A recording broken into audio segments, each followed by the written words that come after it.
ہیں کہ جب بھی آپ یہ غور کریں اور اس لفظ کو اس طرح پڑھ کے دیکھیں، قوام، نگہداشت، حفاظت، کیئر، ضروریات پوری کرنے والا، آپ کا خادم، کہ سید القوم خادمہم، جو قوم کا سردار ہوتا ہے وہ ان کا خادم بھی ہوتا ہے. اتنا کچھ کر کے لانے والا بیچارہ خادم ہی ہے، لیکن عورت نے یہ قدردانی نہیں کی، اور شیطان یہیں سے کامیاب ہوا، کیونکہ اس نے کہا تھا کہ میں فطرت میں تبدیلی کروں گا، ساخت بدل دوں گا ان کی. سب سے بڑی انسان کی بدقسمتی یہ ہے کہ وہ اپنے حال پر راضی نہ ہو، اور خاص طور پر وہ حال جسے ہم بدل نہیں سکتے. اگر ہم اس پر راضی نہیں تو سوائے اپنے آپ کو ٹارچر کرنے کے اور کچھ نہیں کر رہے. میں جو کچھ ہوں، جو بھی ہوں، کیا ہوں، کیوں ہوں، اس لیے کہ میرے رب نے مجھے ایسے بنایا ہے. کیوں ایسے بنایا؟ اس لیے کہ اس نے ایسا ہی چاہا، اور میرے ایمان کا حصہ ہے کہ میں اپنے رب کو اپنے سے بڑا سمجھتی ہوں، اپنی عقل سے، اپنی ہر چیز سے. اور جس کو بڑا سمجھتی ہوں، بڑا سمجھنے کا تقاضا یہ ہے کہ میں اس کے آگے سری تسلیم خم کر دوں، اس کی بات مان جاؤں، اس پہ راضی ہو جاؤں جو بھی اس نے میرے لیے فیصلہ کیا. اور اگر نہیں راضی ہوتے تو چلیے بدل لیجئے اس ترتیب کو اور پڑھ لیجئے النساء قوامات علی الرجال.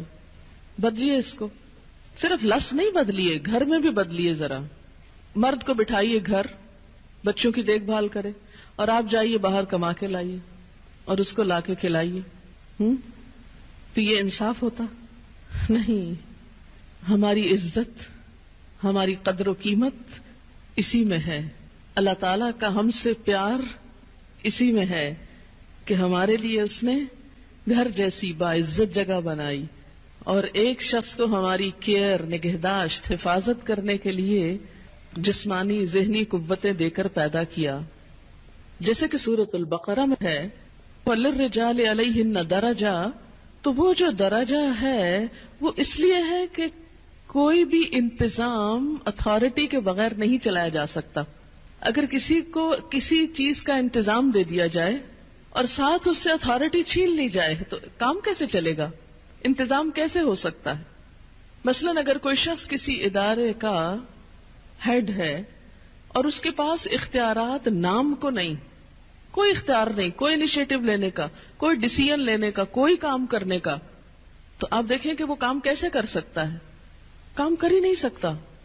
تو اللہ نے جب مرد کو قوام بنایا اور ان کے لیے ایک درجہ رکھا، گھر کی کنگڈم میں انہیں ہیڈ قرار دیا، تو اس کے لیے ضروری تھا کہ ان کے پاس اتھارٹی بھی ہو.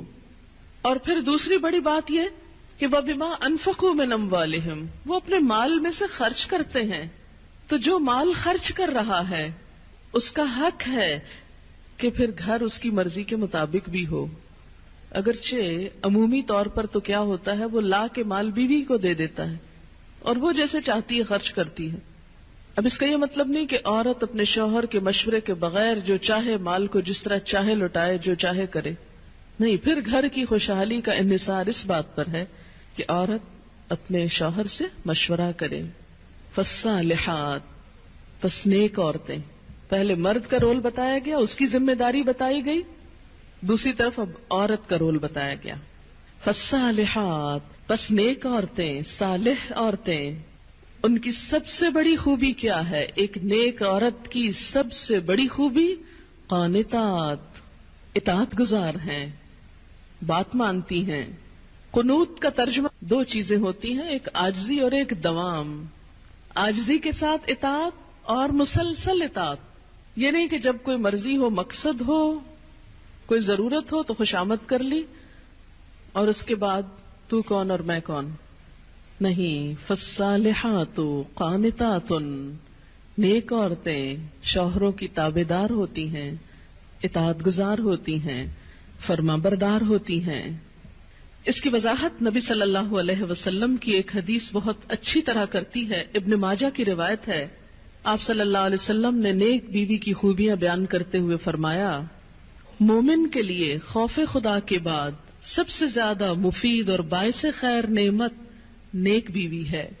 جب وہ اس سے کسی کام کو کہے تو خوشی سے کر دے، جب وہ اس پر نگاہ ڈالے تو اس کو خوش کر دے، یعنی بیوی کا حال حلیہ بھی ایسا ہونا چاہیے کہ جو شوہر کو خوش کرے، نہ کہ گھر میں میلی کچیلی اور ساری زیب و زینت بازار کے لیے. اور جب وہ اس کے بھروسے پر قسم کھا بیٹھے تو وہ اس کی قسم پوری کر دے. جب وہ کہیں چلا جائے تو وہ اس کے پیچھے اپنی عزت و آبرو کی حفاظت کرے، اور شوہر کے مال اور اسباب کی نگرانی میں شوہر کی خیرخواہ اور وفادار رہے. تو یہ ہیں ایک اچھی بیوی کی خصوصیات جو نبی صلی اللہ علیہ وسلم نے فرمائی، جو اس آیت کی بہترین وضاحت کرتی ہیں. نمبر 1 اطاعت، اور اطاعت میں کیا کہ کوئی کام کہے تو خوشی سے کرے. اور نمبر 2 اگر وہ بیوی کے بھروسے پہ قسم کھا بیٹھے تو اس کی قسم پوری کر دے. اور اس اطاعت میں صرف یہ اطاعت ہی نہیں آتی کہ وہ کہے کھانا لا دو تو لا کے رکھ دے، اور وہ کہے کہ بازار چلو تو ساتھ چل دے. اس اطاعت میں شوہر کی جسمانی ضرورت پوری کرنے کی اطاعت بھی شامل ہے، جسے بعض اوقات بہت سی پڑھی لکھی خواتین اپنے حق میں ایک ظلم سمجھنے لگتی. ایک دفعہ کہیں میری ملاقات ایک خاتون سے ہوئی، کیمبرج یونیورسٹی سے انہوں نے لا میں ایم فل کیا تھا. تو مجھ سے کہنے لگی کہ میرا ایک مسئلہ ہے. میں نے کہا بتائیے. کہنے لگی کہ میرا شوہر مجھے ریپ کرتا ہے میری مرضی کے بغیر. میں نے کہا قانون پڑھ کے قانونی ٹرمز ہی گھر میں بھی استعمال ہوں گی. شوہر اور ریپ، میرا تو سر چکرا گیا. یہ بات بہت ڈھکی چھپی ہے لیکن چونکہ دین کا ایک حصہ ہے اس لیے بتانا ضروری ہے. بہت سے گھرانوں میں خرابیاں اور بہت سے گھرانوں میں لڑائیاں اور بدمزاجیوں کی جو روٹ کاز ہے وہ یہاں سے شروع ہوتی ہے، جسے کوئی نہیں کھولتا. نہ کوئی ماں بتاتی ہے، نہ کوئی استاد بتاتا ہے، نہ کوئی اور اچھا مشورہ دیتا ہے کہ اس معاملے میں اللہ نے شوہر کو حق دیا ہے اور عورت پر لازم کیا ہے کہ وہ شوہر کی اطاعت کرے. لیکن جب عورت کا ایک موڈ ہی صرف ریزسٹ کرنے کا بن جائے اور شوہر کو صرف یہ انڈرسٹینڈنگ ہو کہ اس نے تو میری بات ماننی ہی نہیں، تو یہ چیز بہت سی تلخیوں کو جنم دیتی ہے. ایسے میں عورت اور مرد کے مزاج میں چونکہ قدرتی فرق ہے، بعض اوقات شوہر کی جو ڈیمانڈ ہوتی ہے عورت نہیں پوری کر سکتی، یا عورت کا مزاج اس سے مختلف ہے، یا عورت اس کو اپنے لیے ایک مصیبت اور بوجھ سمجھتی ہے، تو بھی اس موقع پر اطاعت کہ اللہ کا حکم ہے، اور اگر میرا دل نہیں بھی چاہ رہا تو میرے رب کی رضا اس میں ہے، مجھے اس سے جزا چاہیے، صرف اپنی مرضی نہیں. آپ دیکھیں کہ جب سے عورت نے اپنے اوپر گھر اور باہر کی دوہری ذمہ داری لی تو اس میں عورت کے لیے اس مقام پر اطاعت شوہر زیادہ مشکل ہو گئی، کیونکہ وہ دن بھر باہر کے کاموں سے اتنی تھکی ہوئی ہے کہ اب وہ اس قابل نہیں کہ شوہر کی بات مان سکے. وہ بے شمار گھر کے علاوہ باہر کی ٹینشنز میں گرفتار ہے. لہذا ایک طرف اپنا گھر خراب کر رہی ہے، چاہے ایک شوہر کو اگر روز نہ ہی سننی پڑے تو اس کی توجہ لازماً باہر جائے گی، وہ کہیں اور دیکھے گا، ذمہ دار کون ہوگا. اور دوسری طرف اللہ تعالیٰ کی ناراضگی بھی، اللہ کی رضا شوہر کی رضا میں ہے اور اللہ کی ناراضگی شوہر کی ناراضگی میں ہے. ہاں یہ الگ بات ہے کہ اگر شوہر ناروا زیادتی کرتا ہے اور بالکل بے رحم ہے یا ایسا کوئی مطالبہ کرتا ہے کہ جو ناجائز میں آتا ہے، وہ تو نہیں پورا کرنا. جیسے آپ کو بتایا گیا کہ فطری طریقے کے علاوہ کوئی بھی ایسا طریقہ خواہ وہ شوہر اور بیوی کے درمیان ہی کیوں نہ ہو اسے حرام قرار دیا گیا، چاہے وہ عمل قوم لوط سے ملتا ہو یا اورل سیکس ہو، یہ تو ناجائز ہے ہی. لیکن فطرت کے دائرے میں، اور اس میں بنیادی چیز جو باہم کاؤنٹ کرتی ہے وہ باہم ایک دوسرے کے ساتھ کوآپریٹ کرنا ہے، ایک دوسرے کے مزاج کو سمجھنا ہے اور ایک دوسرے کے ساتھ تعاون ہے. لیکن آپ دیکھیں کہ ہمیشہ آئیڈیل صورتحال نہیں ہوا کرتی، ہر شخص اتنا کنسیڈریٹ نہیں ہوتا. لیکن اللہ تعالیٰ نے عورت کو جہاں شوہر کو باہر کی مشقت دی نا، کتنی مشقت ہوتی ہے گرمی میں، دھوپ میں. مثلاً ہر شخص کا ایئر کنڈیشنڈ آفس تو نہیں ہے کہ وہ وہاں بیٹھ کے کام کر رہا ہے. بہت سے مرد سڑکوں پہ سڑکیں بنا رہے ہیں دھوپ میں کھڑے ہو کر، کچھ کھیتوں میں کام کر رہے ہیں، کٹائیاں کر رہے ہیں فصلوں کی. کوئی اور مکان بنا رہے ہیں، دھوپ میں کام کر رہے ہیں، تو مرد اگر سارے دن کی باہر مشقت کرتا ہے تو وہ بھی ایک پینفل کام ہے، اور اس نے محنت کی اور بیوی کے لیے سارا آرام فراہم کیا، کھانا پینا باقی ضروریات. اب اگر بیوی کو اس کا مطالبہ پورا کرنے میں تھوڑی تکلیف ہو رہی ہے تو کیا ہوا کہ موڈ نہیں یا دل نہیں مان رہا تو کیا ہوا، نہ صحیح.